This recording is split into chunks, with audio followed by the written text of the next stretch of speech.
Is it hot timing? Okay. What we have here is a German drilling, probably made interwar, made by Valentine Kern. It's 16 gauge, 2 3/4 inch chamber, which is a little bit unusual. It's been rechambered by me to a new caliber, rifle caliber, and I'm going to fire it for you, then we'll talk about it a little bit.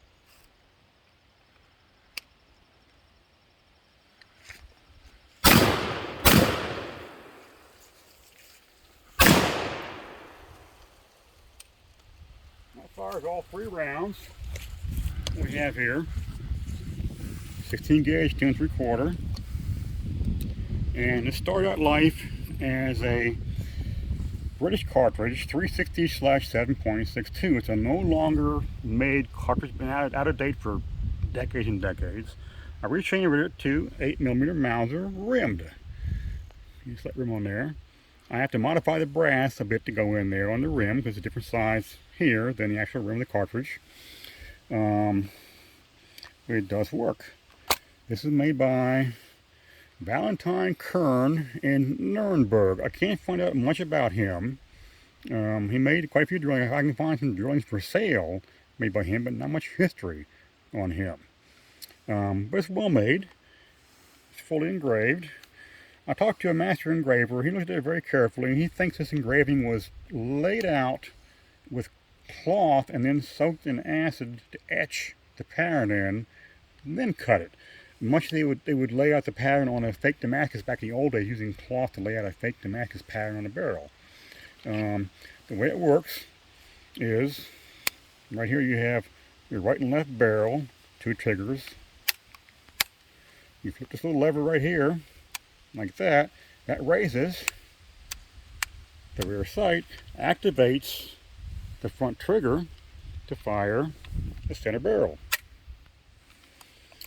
So there's a lot of work in this thing, obviously. Kind of an insane amount of work by today's standards. You've got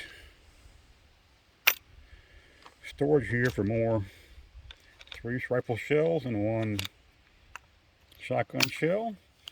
I'm going to go ahead and fire it again just because we have plenty of ammunition. It's a lead bullet, which reloads obviously, but it's 2 3/4 inch chamber, which is a little unusual in a European shotgun.